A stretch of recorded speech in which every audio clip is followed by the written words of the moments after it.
સમાચાર ન્યૂઝમાં આપનું સ્વાગત છે। ઝઘડિયાના વણકુટા ખાતે વિશ્વ આદિવાસી દિવસની ઉજવણી કરવામાં આવી। સમસ્ત વસવા સમાજ ગુજરાત પ્રમુખ ચંદ્રકાંત વસાવાનું ભવ્ય સ્વાગત।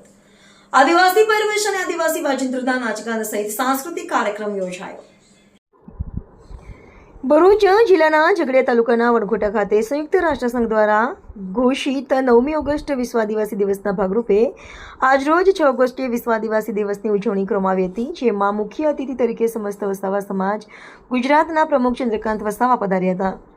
ગ્રામજનો દ્વારા તેમનું આદિવાસી વાજિંત્ર સાથે ભવ્ય સ્વાગત કરવામાં આવ્યું હતું। કાર્યક્રમની શરૂઆત આદિવાસી દેવી દેવતાઓની પૂજા વિધિ કરી ખુલ્લો મૂકવામાં આવ્યો હતો, જેમાં આદિવાસી સાંસ્કૃતિક નાચગાન યોજાય છે। ઉપસ્થિત સમસ્ત વસાવા સમાજ ગુજરાતના પ્રમુખ ચંદ્રકાંત વસાવાએ પોતાના વક્તવ્યમાં જણાવ્યું હતું કે આદિવાસી સમાજમાં શિક્ષણ ખૂબ જરૂરી છે અને શિક્ષણ થકી જ સમાજની ભાવિ યુવા પેઢીનું ભવિષ્યનું નિર્માણ થશે। શિક્ષણની સાથે સાથે આવનાર સમયમાં ગામડે ગામડે નહીં પરંતુ ઘરે ઘરે વિશ્વ આદિવાસી દિવસની ઉજવણી થાય એ દિશામાં આગળ વધી રહ્યા અને એ અંગે હાલ 7-8 ગામડાઓ વચ્ચે વિશ્વ આદિવાસી દિવસની ઉજવણી 5/8/2026 થી 9/8/2026 દરમિયાન કરવામાં આવી રહી છે અને ભવિષ્યમાં વિશ્વ આદિવાસી દિવસની ઉજવણી સ્થાનિક લેવલે દરેક ગામમાં ઘરે ઘરે ઉજવણી થાય એવું આયોજન અંગે વિચારી રહ્યા છે।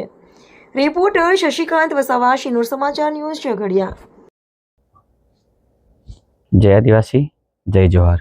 હું ચંદ્રકાંત ફતેહસિંહ વસાવા, સમસ્ત વસાવા સમાજ ગુજરાત પ્રમુખ।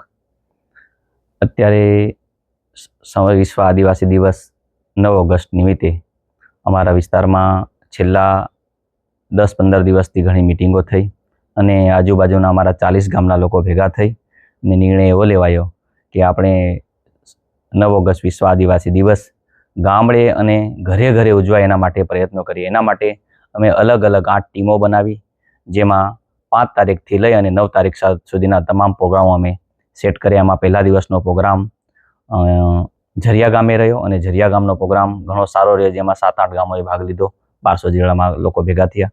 અને 6ઠી તારીખનો સાંજનો 4 વાગ્યાનો પ્રોગ્રામ વણખોટા મુકામે રહેશે। ત્યાં બી આજુબાજુના ગામના તમામ આગેવાનો અને વિદ્યાર્થીઓ હાજરી આપશે।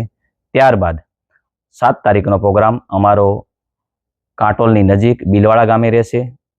ત્યાં પણ 7 થી 8 ગામના લોકો ભેગા થશે। અને ત્યારબાદ 8 તારીખે સવારે 11 થી 3 સુધીનો પ્રોગ્રામ રામપોર ગામે રહેશે અને સાંજે 4 થી 7 મુરિયાણા મુકામે રહેશે નેત્રંગ તાલુકામાં। અને ત્યારબાદ 9 તારીખે સવારે 9 થી 12 ઇંઘોરિયા ગામે પ્રોગ્રામ રહેશે અને છેલ્લે 12 થી 4 વાગ્યા સુધીનો પ્રોગ્રામ નર્મદા જિલ્લામાં ગાડિત ખાતે રહેશે।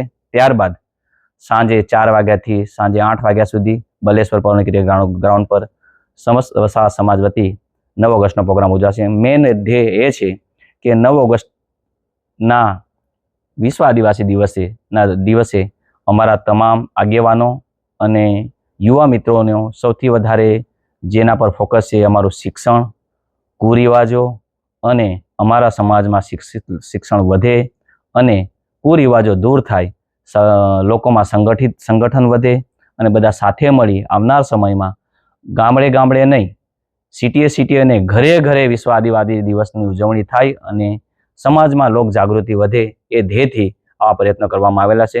બધાને જય આદિવાસી, જય જોહાર।